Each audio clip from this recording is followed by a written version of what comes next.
Comenzamos hoy seguimos hoy nuestro estudio en la carta a los romanos. Estamos en esa parte extensa de la carta a los romanos, al final, donde se habla de cosas prácticas, y estamos en la zona donde se habla de la relación entre los cristianos, entre aquellos que tienen más discernimiento y los que tienen menos discernimiento, que era un problema grande en aquel tiempo y lo sigue siendo en el día de hoy.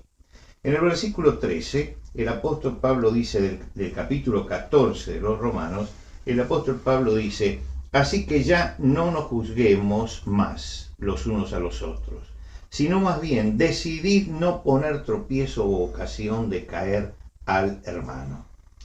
Está diciendo: no emitamos juicios apresurados, no emitamos juicios, ni negativos ni positivos, ningún juicio, no abramos juicio.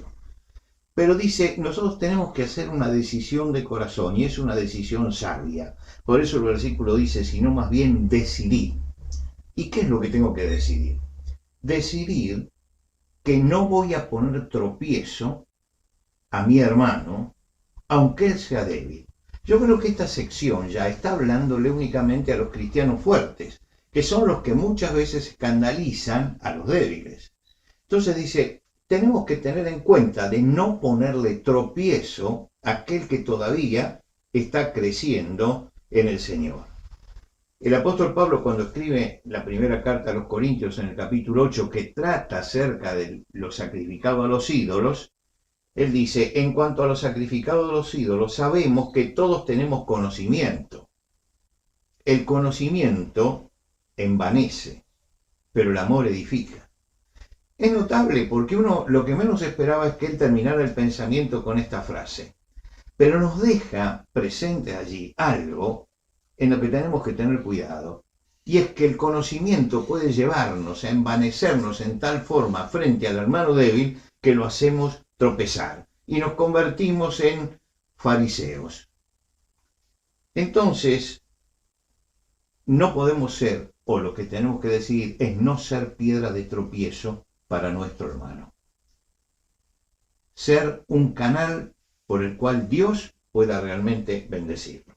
Ahora, en el versículo 14 dice, yo sé y confío en el Señor Jesús, que nada es inmundo en sí mismo, mas para el que piensa que algo es inmundo, para él lo es.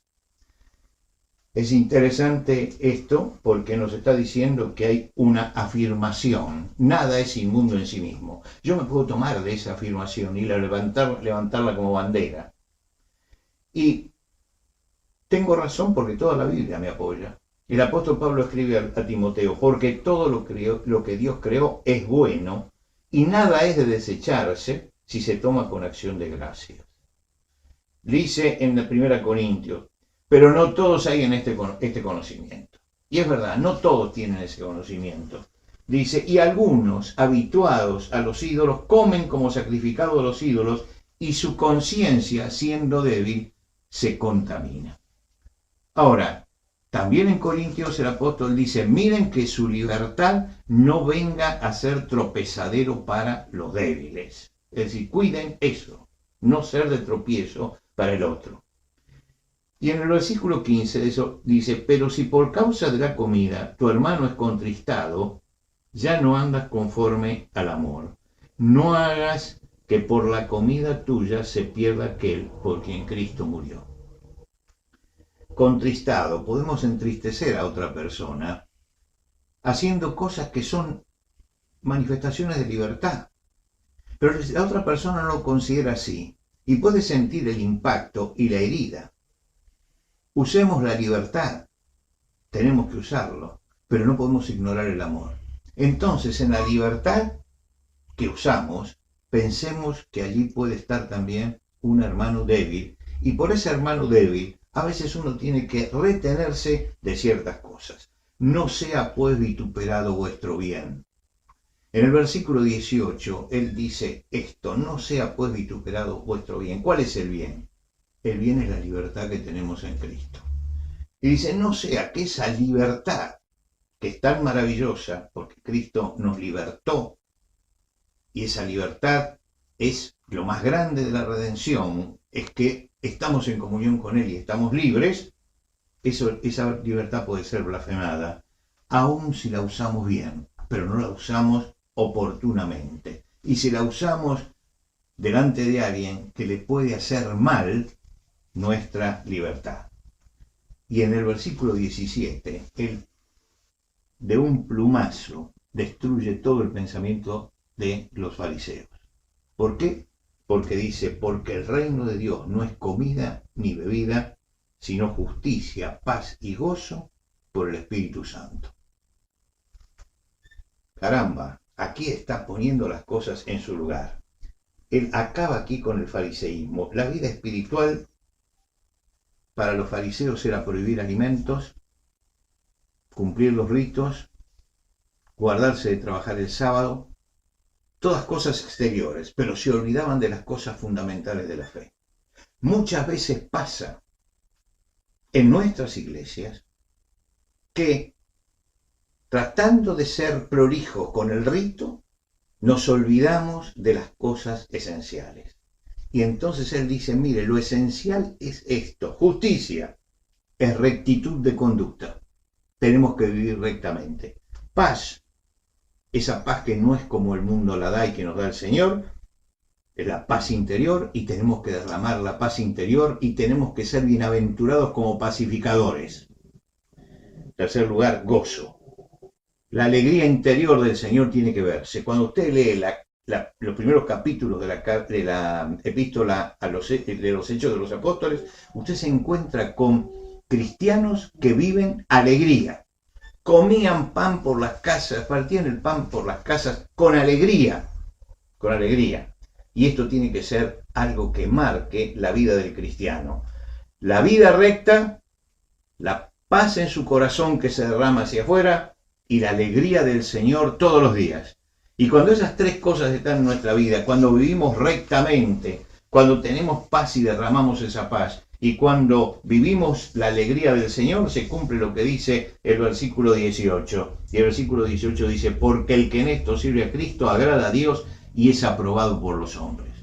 Es decir, esto es la esencia misma de la fe. A veces nos detenemos en detalles que no tienen importancia, porque cuando lleguemos delante de la presencia del Señor y hay que pensar esto, ¿qué es lo que nos va a preguntar?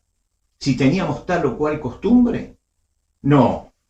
Nos va a hablar acerca de la rectitud que hemos tenido en nuestra vida, de la paz que hemos tenido y que hemos derramado, y del gozo y la alegría, cómo lo manifestamos y lo hicimos llegar a los demás. Estas son las cosas esenciales. De ahí hasta el final del capítulo, el apóstol Pablo hace una larga recorrida sobre este tema. Es una serie de metas. Primero pone una meta y después da consejos y conclusiones finales. ¿Cuál es la meta? La que está en el versículo 19. Así que sigamos lo que contribuye a la paz y a la mutua edificación. Un cristiano tiene que buscar la paz con el otro y la edificación. Y llegamos a los consejos y a las conclusiones finales. Primero, versículo 20. No destruyas la obra de Dios por causa de la comida. Todas las cosas a la verdad son limpias, pero es malo que el hombre haga tropezar a otro con lo que come. No destruyas la obra de Dios por una costumbre, nada más que por una costumbre. Tenemos que cuidar esto, porque esto es un mandamiento. No destruyas la obra de Dios, no destruyas la comunión fraterna, no destruyas esas cosas simplemente por la comida. Versículo 21, bueno es no comer, ni beber, no comer carne, ni beber vino, ni nada en lo que tu hermano tropiece, se ofenda o se debilite. Renunciemos aún a lo legítimo, si es necesario, para que nuestro hermano no tropiece. ¿Tienes tu fe? Tenla para contigo delante de Dios.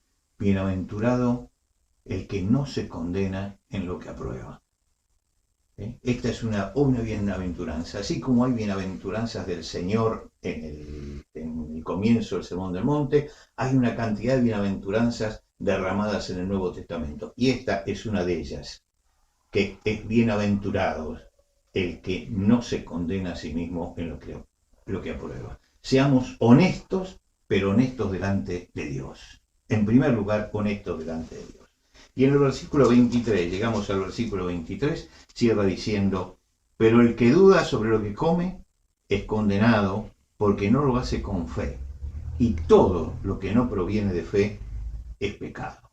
Todo lo que hacemos lo tenemos que hacer con fe y dependiendo del Señor. Nos vemos, si Dios quiere, la semana que viene.